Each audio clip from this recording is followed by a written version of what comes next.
In this week's episode, I've come to the most photographed place in all of Scotland, the beautiful Glencoe.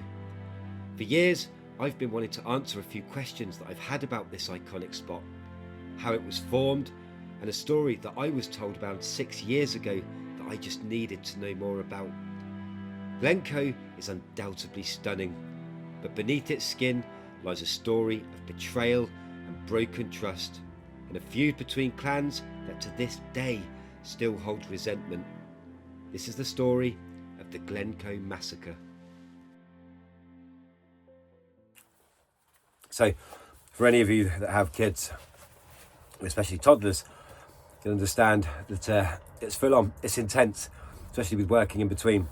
So when I do these videos, these documentaries, it really is a case of just rocking up to the place, learning as much of the information as I can before going out and then executing what I'm trying to do. And I am not the sharpest tool in the box when it comes to taking in loads of information. So I just have to work tirelessly, writing it down, going over it, going to a location and then putting the stand up and, trying to do my best to get the knowledge that I've taken in and put it out onto camera. It's no secret that Glencoe is something else to look at. Mountains tower over this glen almost intimidatingly, and I'm one of those that just needs to know how. How did it become what it is today? And this is my first quest, a brief summary on what made Glencoe Scotland's most photographed spot.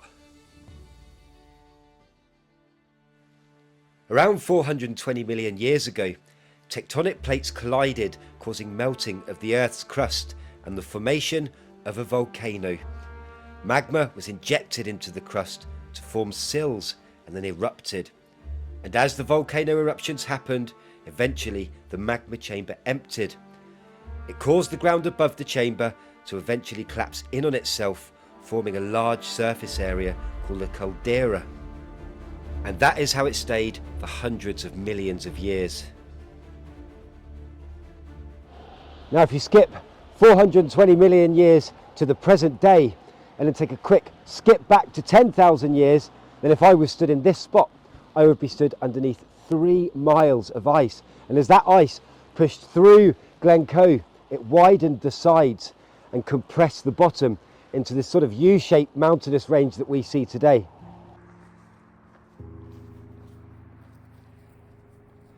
What's even more mind-boggling is the last ice age was 10,000 years ago, and still the crust beneath my feet is retracting from the weight of 3 miles of ice. Essentially, it's like squeezing a sponge with water in it, letting go, and it's taken more than 10,000 years to come back to its normal self, and it's still doing it as we speak.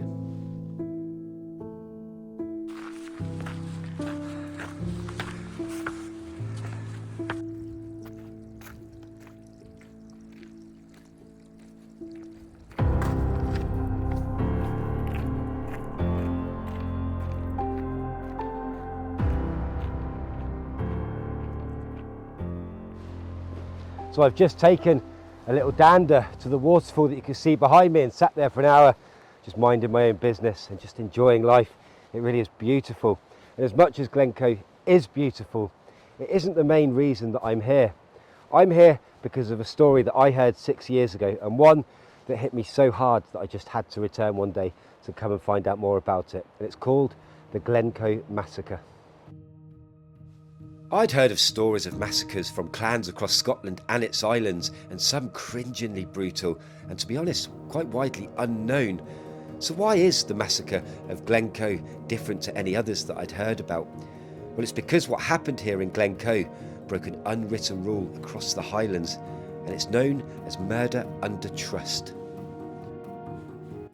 In 1688, Britain was shaken by the so-called Glorious Revolution. King James II of England and 7th of Scotland was deposed. William of Orange and his wife Mary were invited to take the throne, meaning the Stuart bloodline was lost forever. And by late 1691, the Crown demanded that the Highland chiefs swore allegiance to William and Mary before the 1st of January 1692.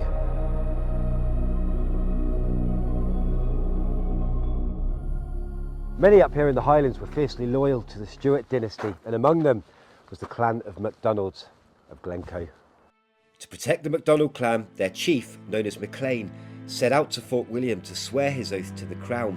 But when he arrived, he had some political obstruction, and they told him that he'd have to travel another 60 miles to Inverary in order to do so. But being winter, the snowbound roads and of course his diversion from Fort William made him late, and on top of that, the Campbell that he was supposed to say his oath to didn't arrive till 3 days after he had got there, in total making him 5 days late. The Campbells and the MacDonalds were two powerful clans in Scotland, and their rivalry had dated back centuries. Their disputes involved competition for land and political dominance in the Scottish Highlands. It was Archibald Campbell who accepted MacLean's oath, but when news reached Edinburgh of his delay, they took advantage of this and made an example of MacLean and the MacDonalds in order to gain what they'd wanted for centuries, and in the most brutal fashion possible.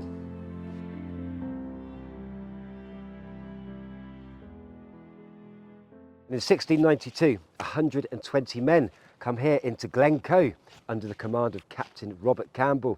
And as usual, with Highland hospitality, the MacDonalds welcomed them to come and stay. Scottish, being known for their hospitality, kept these troops for 12 days. They fed them, watered them, used their precious firewood to keep them warm throughout the depths of winter. For 12 days, the soldiers and the MacDonalds befriended one another, shared food, wine, and no doubt plenty of stories. And on the evening of the 12th of February, Captain Campbell received orders. And these orders would spark rage throughout Scotland in the years to come. And they were quite simple. Kill the clan of MacDonald.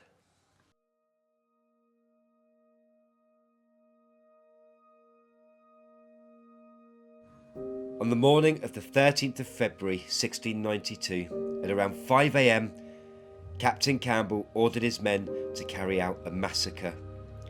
The very men, women and children that had welcomed soldiers into their homes were dragged from their beds and executed on the spot.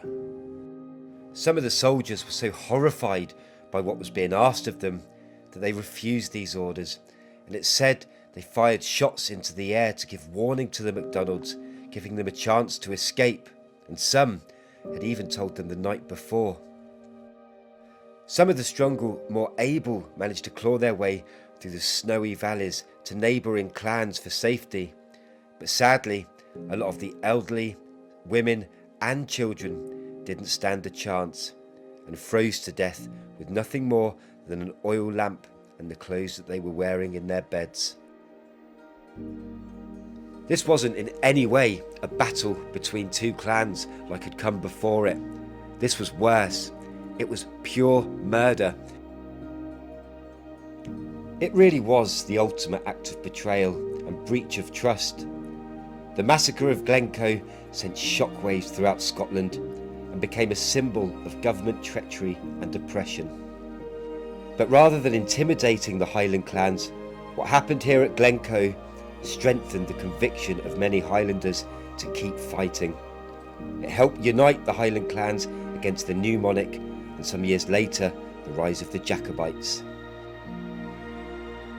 Around 50 years after the Glencoe Massacre, Bonnie Prince Charlie led his men, the Jacobites, into the Battle of Culloden, but sadly lost, ending the Stuart dynasty forever.